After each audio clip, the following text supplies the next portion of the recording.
एक दफा दिल लगा के देखो चाचा बेवफा नहीं। और क्या ही मैच हमने देखा है आज, पांचवा ओडीआई पाकिस्तान और न्यूजीलैंड के दरमियान, जिसमें इफ्तिखार हमें सिंगल हैंडेडली मैच विन करवा रहा था। लेकिन अनफॉर्चुनेटली हुआ ये कि उसके साथ दूसरे एंड पे कोई परमानेंट बैट्समैन नहीं रहा। उसके बावजूद जिस तरह उसने बैटिंग की है, जिस तरह वो टीम को लेके चला है और उसका जिस तरह साथ दिया आगा सलमान ने, ऑलमोस्ट 100 रन की पार्टनरशिप हुई है इन दोनों के दरमियान और उसी की वजह से हमने इतनी अच्छी फाइट पुट अप की है। अगर ये दोनों वहां पे स्टैंड ना करते, जब हमारा टॉप ऑर्डर आउट हुआ है और उसमें हमारे पहले 4 बैट्समैन हार्डली 50 स्कोर बना सके थे, और उसके बाद जब मिडिल ऑर्डर की बारी आई है, आगा सलमान और इफ्तिखार ने जिस तरह बैटिंग की है, जिस तरह स्कोर को चलाया है, और इन दोनों ने ही हमारी कोई थोड़ी सी इज्जत रखी है। वरना जब 4 आउट हो चुके थे वहां पे हम लोग बिल्कुल लेट गए थे, फ्लैट हो गए थे, और उससे आगे अब हमारी उम्मीदें फिर वो शहीन अफरीदी की तरफ आ रही थी कि यही हमें इसमें से निकाल दे। लेकिन कुडूस टू आगा सलमान एंड इफ्तिखार, जिन्होंने बहुत अच्छी बैटिंग की। और आगा सलमान की पहले भी एक वीडियो में बात कर चुका हूं कि ये वो प्लेयर है जिसपे हमें नजर रखनी होगी और जिसको हमें वर्ल्ड कप के लिए बड़ा कीनली ऑब्जर्व करना पड़ेगा, क्योंकि ये वो बंदा है जिसने जब भी पाकिस्तान की बैटिंग लाने मुश्किल टाइम है, इसने एटलीस्ट 30s में स्कोर लेके गया है ये बंदा। इस बंदे का स्कोरिंग रेट भी हमेशा हाई रहता है, 100 के अराउंड अबाउट, और उसके अलावा जब ये बॉलिंग करता है तो भी अच्छा रहता है। और आज भी इसने 100 के स्ट्राइक रेट पे ही खेला है, जो कि तब रिक्वायरमेंट थी। लेकिन अगर हम ओवरऑल बात करें कि अगर हमारा इफ्तिखार भी अच्छी बैटिंग की, इफ्तिखार ने भी, और आगा सलमान भी अच्छा खेला है, बाद में शदाब भी ठीक है, 14 15 20 स्कोर कर गया, उसामा मीर सही स्कोर कर गया।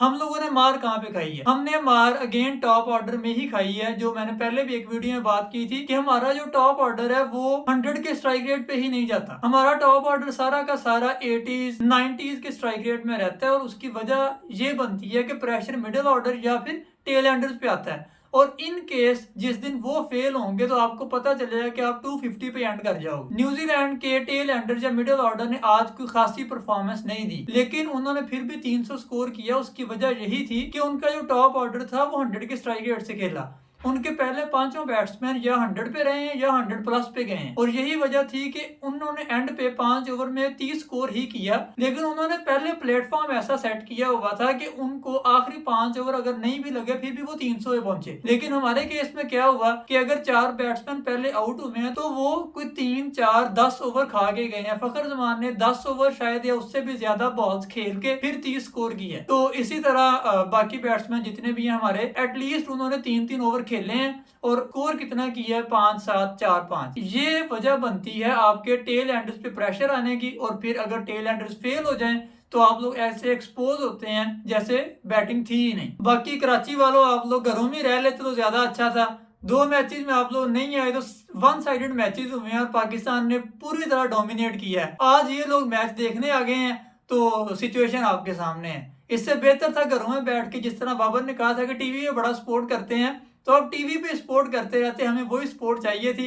इस तरह की स्पोर्ट आप लोग बाबर का 100वां मैच देखने आए थे और वो एक स्कोर करके गया है। मतलब पता नहीं क्या है, लेकिन आप लोग घरों में रह लेते वो ज्यादा अच्छा था।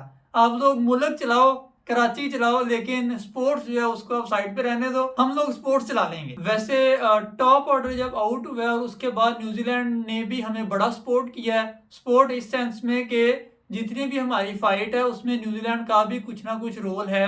उन्होंने आई थिंक कोई 4 या 5 कैचेस ड्रॉप किए हैं, और उन सभी में से कोई भी कैच ऐसा नहीं था जो कि बहुत मुश्किल था। उन्होंने इजी कैचेस भी ड्रॉप किए हैं। उन्होंने अपना पूरा रोल प्ले किया है कि हम लोग किसी तरह मैच विन कर जाएं। लेकिन अनफॉर्चुनेटली हमारे बैट्समैन खत्म होते जा रहे थे, बॉल खत्म नहीं हो रही थी और ना स्कोर पूरा पड़ रहा था। और हमने आज शदाब खान को वापस लेके आए और मोहम्मद हारिस को रेस्ट करवाया, जो कि आई थिंक अगर हारिस आज खेल रहा होता तो शायद सिचुएशन कुछ और होती। आई डोंट नो, उसको एक मैच देने के बाद आपने रेस्ट करवा दिया, क्या थक गया था, कोई घुटने में मसला बन गया था या कोई पाँव में कांटा लग गया था? मतलब मसला क्या बना जिसपे आपने उसको एक मैच के बाद ड्रॉप कर दिया? हालांकि बॉलिंग हमारी वही रही है। एक विकेट शदाब ने बहुत अच्छी ली है आज, जो कि इसने 87 पे आई थिंक यंग को आउट किया है। लेकिन ओवरऑल हमने लास्ट मैच में भी शदाब के बगैर बॉलिंग की थी और हमने उनको कंटेन कर लिया था। तो हम लोग अब भी कर सकते थे। वही हमारा एक बैट्समैन ऐड हो जाता, प्रॉपर बैट्समैन, जो कि हिटिंग भी कर सकता और टीम को शायद लेके भी चल सकता। और उसको हमने आज मिस किया। जब आगा सलमान आउट हुआ था वहां पे शदाब आ, उसको हम लोग बैट्समैन कंसीडर नहीं कर सकते। वो बॉलर है, बॉलिंग करेगा, लेकिन बैटिंग में टुल्ला है, टोल लग गया तो ठीक है, नहीं तो वापसी। तो उसकी आज वापसी ही का दिन था और उसके बाद हमने उम्मीदें शाहीन से वाबस्ता की, तो शाहीन भी आज हमारी उम्मीदों पे पूरा नहीं उतर सका। वैसे ओवरऑल अगर हम एक चीज मुझे अभी तक पीसीबी की ये समझ नहीं आई कि हम लोग ओडीआई मैचेस क्यों नहीं खेलते। हम लोग आई थिंक अगर आप मैं स्टैट्स देख रहा था कहीं पाकिस्तान ने सबसे कम ओडीआई मैचेस खेलने हैं, जिम्बाब्वे हमसे ज्यादा खेलता है। तो हमारे पास अगर दुनिया में ओडीआई की बेस्ट बैट्समैन हैं तो हम लोग उनको मैचेस क्यों नहीं दे रहे, हम लोग उनको ज्यादा एक्सपोजर क्यों नहीं दे रहे। हम लोगों ने ये 5 मैचेस आई थिंक पहली दफा खेले हैं वर्ल्ड कप के बाद। तो आप लोगों को 5 मैचेस नहीं मिल रहे, इसके पीछे 2 ही रीजन हो सकते हैं, या पीसीबी नहीं लेके दे रहा या फिर कोई बोर्ड हमारे साथ खेलना नहीं चाहता। हमें अवे मैचेस मिले या होम सीरीज मिले, जो भी मिले ओडीआई मैचेस हमारे पास ज्यादा होने चाहिए। उससे हमारे बैट्समैन जो है वो ज्यादा नॉमिनेट होंगे और ज्यादा दुनियाई क्रिकेट को डोमिनेट करेंगे। अगर आपको मैचेस ही टी20 मिल रहे हैं और ओडीआई मैचेस ही नहीं मिल रहे, तो आपके जो बैट्समैन है, जो आपका टैलेंट है, जो वनडे मैचेस में ज्यादा अच्छा परफॉर्म करता है, वो बेचारा ऊपर ही नहीं आ पाता। इंडिया ने आई थिंक हमारे से डबल या शायद उससे भी ज्यादा मैचेस खेले हुए हैं, तो हमें भी ओडीआई मैचेस ज्यादा लेने चाहिए। उधर इमामुल हक की बात करें तो उसको 2 मैचेस से ड्रॉप कर दिया गया और आई थिंक उसकी वजह शायद यही थी कि उसने जो स्टेटमेंट दी थी कि एक्सपेरिमेंट नहीं करने चाहिए, तो उन्होंने उसी पे एक्सपेरिमेंट कर दिया कि एक्सपेरिमेंट ऐसे करते हैं। उसने ट्वीट्स करने शुरू कर दिए हैं और अल्लाह देख रहा है और किसी से उम्मीद नहीं करनी चाहिए। तो भाई अल्लाह तब भी देख रहा था जब आपने डेब्यू किया था, अल्लाह तब भी देख रहा था जब आपको पर्ची कहा गया था, और आई थिंक उसमें कुछ ना कुछ सच्चाई जरूर थी कि आपने जब डेब्यू किया था तब आपके पीछे कोई रेफरेंस था। अब आप प्लेयर हैं, आपने परफॉर्म किया, आपने खुद को प्रूव किया, लेकिन जो आपको टीम में एंट्री मिली थी उसमें कुछ ना कुछ बिहाइंड द सीन था। तो अल्लाह तब भी देख रहा था, अल्लाह अब भी देख रहा है, आपको दोबारा चांस मिलेगा।